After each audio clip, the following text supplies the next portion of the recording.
Always welcome साथियों। Digital class हमेशा आपके साथ। साथियों, अपनी बेसिक थर्मोडायनेमिक्स की सीरीज चल रही है। जो भी कंटेंट अब तक आपने पढ़ा है और आगे इस वीडियो में पढ़ने वाले हैं, सारे नोट्स पीडीएफ फॉर्मेट में डाउनलोड किए जा सकते हैं। इन नोट्सों का इस्तेमाल आप बेसिक से लेकर गेट लेवल एग्जामिनेशन तक कर सकते हैं। जिस तरह से अपनी strength of materials, fluid mechanics and machine series complete हो चुकी है, सारे नोट्स पीडीएफ फॉर्मेट में अवेलेबल हैं। इन नोट्सों का इस्तेमाल बेसिक से लेकर गेट लेवल एग्जामिनेशन तक किया जा सकता है।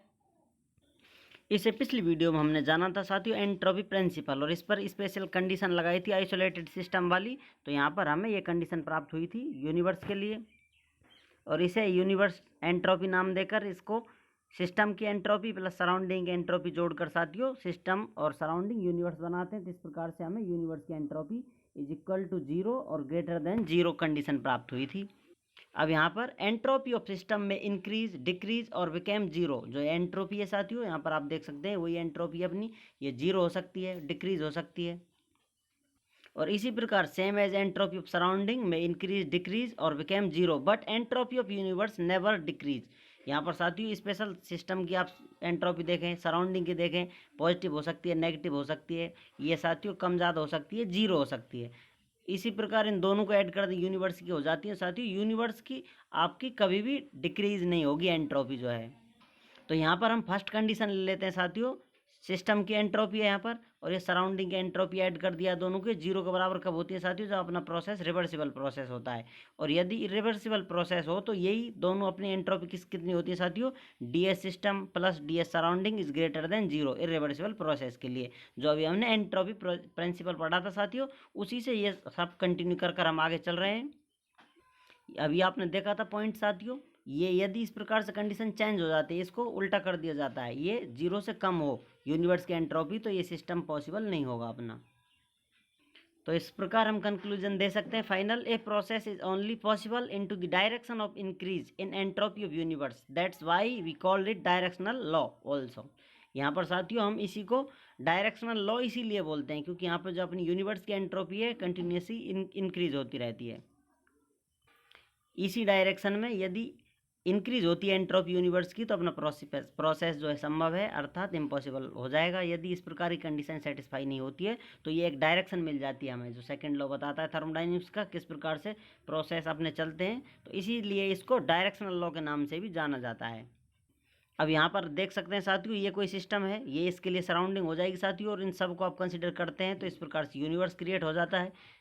ये सिस्टम मान के चलते हैं तो इधर इसके और पास कुछ होगा, वो सराउंडिंग होगा साथियों, और टोटल सब कुछ कवर कर लेते हैं तो यूनिवर्स बन जाता है। अब यहाँ पर T1 टेम्परेचर मान लेते हैं, हायर टेम्परेचर सोर्स है सिस्टम है साथियों, और इससे कनेक्ट कर दिया जाता है जो T2 सोर्स है अपना, ये सिस्टम है इससे।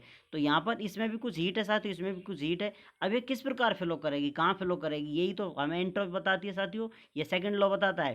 तो जो एंट्रोपी है फ्लो करेगी हाई टेम्परेचर सोर्स से लो टेम्परेचर सोर्स की तरफ। यहाँ मान लेते हैं 300 केल्विन टेम्परेचर का सोर्स है, तो ये साथियों 100 डिग्री केल्विन टेम्परेचर सोर्स है, इसकी तरफ जो हीट है अपनी फ्लो करने वाली है। ये हमें अब डायरेक्शन पता चल गया है कहाँ से कहाँ हीट फ्लो होती है, किस प्रकार होती है।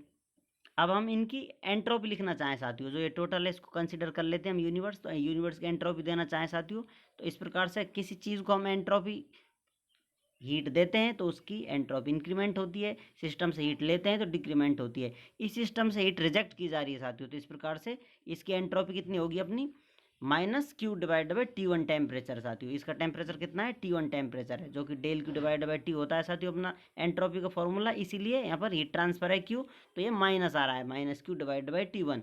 अब इसके लिए हीट एक्सेप्ट की जा रही है, फिर सिस्टम को हीट दी जा रही है साथियों, तो इसके लिए एंट्रोपी कितनी होगी अपनी, Q डिवाइड बाई T2। ये T2 जो टेम्परेचर सोर्स है इसका साथियों, सिस्टम में इसका टेम्परेचर T2 है, इसका T1 है, ये अधिक है ये कम है। तो इस प्रकार इन दोनों को ऐड कर हमें जो एंट्रोपी मिलती है वो यूनिवर्स की एंट्रोपी कहलाएगी। यदि इसे और आप अपडेट करना चाहें तो साथियों इनमें से कॉमन ले सकते हैं Q, और नेगेटिव पॉजिटिव के लिए पहले पॉजिटिव वैल्यू ले लेते हैं, बाद में नेगेटिव कर लेते हैं साथियों, तो ये T2 इधर आ जाता है। इस प्रकार से हमें फाइनल यूनिवर्स की एंट्रोपी प्राप्त होती है is equal to Q multiply bracket में 1 divide by T2 minus 1 divided by T1। इस प्रकार से ये फाइनल एक्सप्रेशन हमें प्राप्त हो जाता है यूनिवर्स की एंट्रोपी के लिए। चलिए साथियों इस स्लाइड में जानते हैं टेम्परेचर एंट्रोपी डायग्राम। यहाँ हम पढ़ते हैं साथियों, इस प्रकार से कोई डायग्राम बना रहे हैं, इधर टेम्परेचर मान लेते हैं, इधर एंट्रोपी मान लेते हैं। इस डायग्राम पर स्टडी करने वाले हैं। अभी ये स्टडी करने से पहले कुछ जो बेसिक्स टर्म्स हैं इनसे ही हम वहाँ जाएंगे साथियों, स्टेप बाय स्टेप आगे जाएंगे। ये कहाँ से आती है, किस प्रकार डायग्राम ड्रॉ किया जाता है, तो ये सब इसके लिए हम स्टार्ट करते हैं यहाँ से। जो एंट्रोपी होती है साथियों किसके बराबर होती है, del Q divide by T, transfer divide by temperature. अब ये किसके लिए साथियों, ये कंडीशन किसके लिए अपनी, ये रिवर्सिबल प्रोसेस के लिए कंडीशन होती है।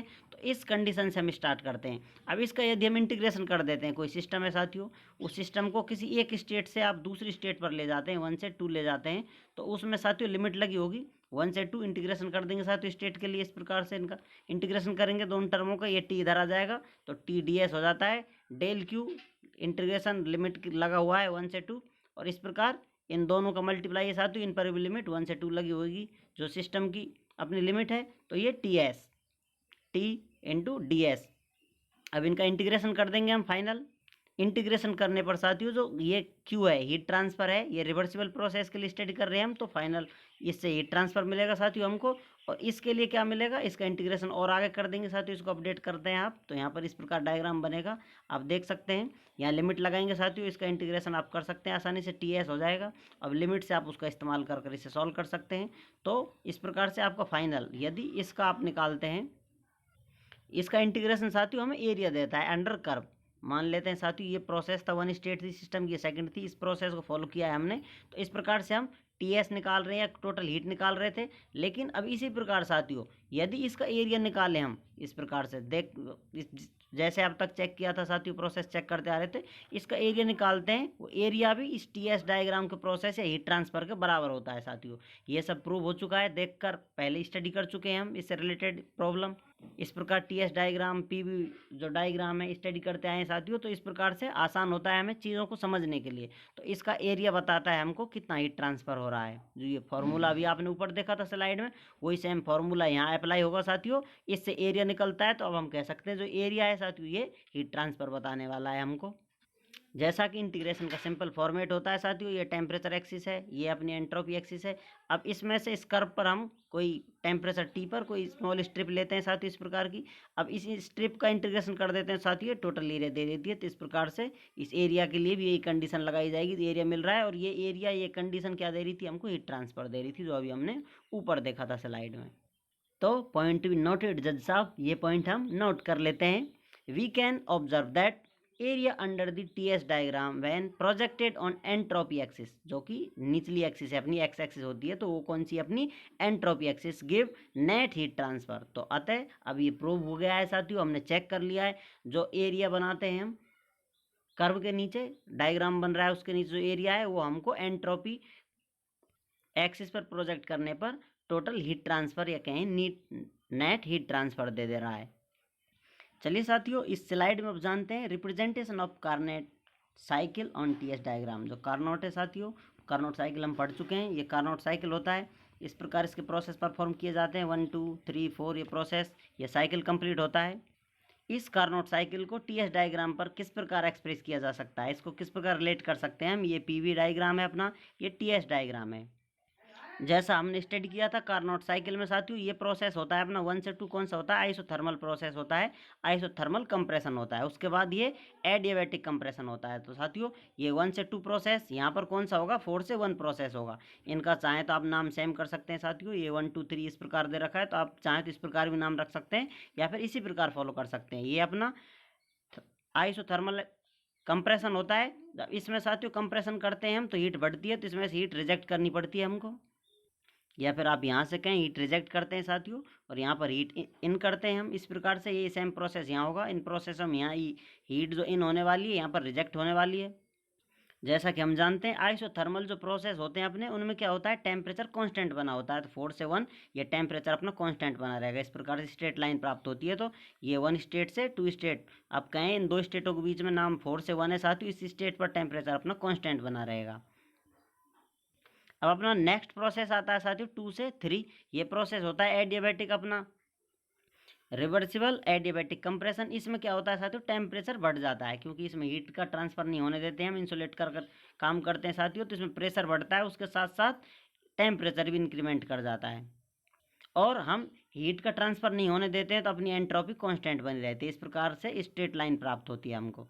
अब साथियों यहाँ से 3 से 4 के लिए वो अपना प्रोसेस आइसोथर्मल एक्सपेंशन हो रहा है साथियों यहाँ पर, तो यहाँ पर 2 से 3 आइसोथर्मल एक्सपेंशन होने वाला है। यहाँ पर हीट हम इन करते हैं तो यहाँ पर हीट इन होने वाली है अपनी। जैसा हम जानते हैं आइसोथर्मल प्रोसेस में अपना जो टेम्परेचर कांस्टेंट बनाकर रखते हैं, तो इस प्रकार से यहाँ पर टीएस डायग्राम में हमें ये लाइन फिर से स्टेट मिलती है। उसके बाद प्रोसेस आता है अपना रिवर्सिबल एडियाबैटिक एक्सपेंशन। अब इस एक्सपेंशन में फिर से क्यू या आप कहें डेल क्यू इजिकल टू 0 होता है साथियों। अब इसका मतलब है कि एंट्रोपी में चेंज नहीं आ रहा है यहाँ पर, तो इस प्रकार से फिर हमें स्ट्रेट लाइन मिलती है। तो इस प्रकार से टीएस डायग्राम पर हम कार्नोट साइकिल को एक्सप्रेस कर सकते हैं। यहाँ पर प्रोसेसों का नाम आप चाहें जो दे सकते हैं। इस प्रकार से ये साइकिल घुमा सकते हैं आप, रिवर्सिबल है, उल्टा सीधा जा सकते हैं। और यहाँ पर आप नोट कर सकते हैं ये अपना लो टेम्परेचर हो जाएगा साथियों, ये हाई टेम्परेचर हो जाएगा किसी सिस्टम के लिए। ये टेम्परेचर एक्सिस, ये एंट्रोपी एक्सिस थी अपनी। अब हमने देख लिया यहाँ पर रिप्रेजेंटेशन देख लिए कार्नोट साइकिल की ऑन टीएस डायग्राम पर। यदि आप इफिशियंसी देना चाहें किसी इंजन के लिए या कार्नोट साइकिल की इफिशियंसी देना चाहें तो किस प्रकार देंगे साथियों।